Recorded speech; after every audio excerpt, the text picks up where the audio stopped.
ఇదంతా హైటెక్ కాలం, అన్నీ ఆన్లైన్లోనే దొరుకుతున్నాయి.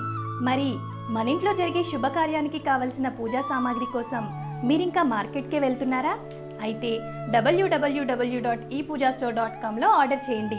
మరిన్ని వివరాలకి సంప్రదించండి 8096838383. కన్యారాశి వారికి ఈ వారం మిశ్రమ ఫలితాలు గోచరిస్తున్నాయి. విద్యా సంబంధమైన విషయాల్లో కొన్ని ఆటంకాలు ఎదురైనప్పటికీ వాటిని మీరు అధిగమించగలుగుతారు. అదే కోణంలో మీరు జీవితాశయంగా పెట్టుకున్నటువంటి సీటు ఏదైతే ఉందో అది లభించే పరిస్థితిగా గోచరిస్తోంది. సమాజంలో ఉన్నత స్థాయిలో ఉన్నటువంటి వ్యక్తుల యొక్క సహాయ సహకారాలు లభిస్తాయి. రాజకీయంగా పదవి లభించే అవకాశం ఉంది. ఈ బ్యూటీషియన్ రంగంలో ఉన్నవారికి, అదేవిధంగా అలంకార వస్తువులు అమ్మేటువంటి వారికి, వివిధ రకాలైనటువంటి డిజైన్స్ని చేసి చేతి వృత్తి ద్వారా సంపాదించుకునే వారికి చాలా అనుకూలంగా ఉంది. ఏమీ ఆందోళన పడాల్సిన అవసరం లేదు. సంతాన సంబంధమైన విషయాల్లో పురోగతి బాగుంటుంది. ఏమీ ఆందోళన పడాల్సిన అవసరం లేదు. దూర ప్రాంతాల్లో చదువుకోవడానికి కూడా వాళ్ళకి అవకాశాలు వస్తాయి. ఉద్యోగ సంబంధమైన అవకాశాలు కూడా వస్తాయి. కొంత క్రమశిక్షణాయుతమైన పద్ధతుల్ని సంతానం పాటించాలని చెప్పని మీరు కోరుకుంటారు. వాళ్ళతో చెప్పేటువంటి ధైర్యం లేక కొంతమంది వెనక్కిపోతారు. వాళ్ళకి మంచిగా చెప్పి ఒక సన్మార్గంలో నడుచుకోవాలి, మన కుటుంబ సాంప్రదాయం ఇది, మన పద్ధతులు ఇవి, మన ఆర్థిక పరిస్థితి ఇది, మీరే నిలబడాలి, మీరే మమ్మల్ని ఆదుకోవాలి, కుటుంబాన్ని నిలబెట్టాలి అని మంచి మాటలు చెప్పి మార్చుకోగలిగిన వాడు చాలామంది ఉంటారు. ఇది ఈ వారం విశేషం.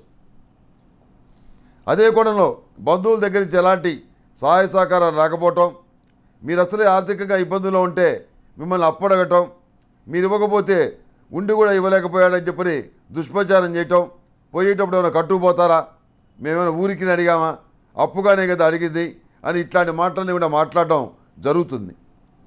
వాటన్నిటి పక్కన పెట్టి మీ మీద ఉన్న బాధ్యత ఏదైతే ఉందో, నైతిక బాధ్యత, దాన్ని సక్రమంగా మీరు నెరవేర్చుకోగలుగుతారు. అందులో ఎలాంటి ఇబ్బంది లేదు. ఈ రాశిలో జన్మించిన వారికి మెరూన్ కలర్ బాగుంటుంది. అదృష్ట సంఖ్య 4.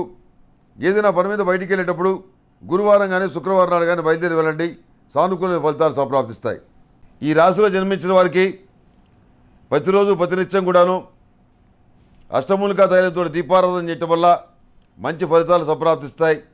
లక్ష్మీదేవికి లక్ష్మీ తామర ఒత్తులు, గణపతికి తెల్ల జిల్లేడు ఒత్తులు, ఓం నమ శివాయ ఒత్తులు శివుడికి, ఓం నమో నారాయణ ఒత్తులు వైష్ణవ దేవుళ్ళకి, హనుమాన్ ఒత్తులు ఆంజనేయ స్వామి వారికి, అరటి ఒత్తులు అరిష్ట నివారణ కోసం ఎక్కడైనా కానీ అరటి ఒత్తులను వెలిగించవచ్చు. దానికంత ప్రత్యేకత ఉంది. ఇక ప్రతిరోజు కూడాను సిద్ధగంధంతో, మహాతీర్థంపొడితోటి భగవంతుడి భగవతిని అభిషేకం చేయటం అనేది చెప్పదగిన సూచన. అంతేకాకుండా ఈ సర్పదోష సంబంధమైనటువంటి ఫలితాలు, దుర్నిమిత్తమైన ఫలితాలు పోవటానికి ప్రతి రాశి వారు కూడాను సర్పదోష నివారణ చూర్ణంతో స్నానం చేయటం చెప్పదగినటువంటి మరొక సూచన.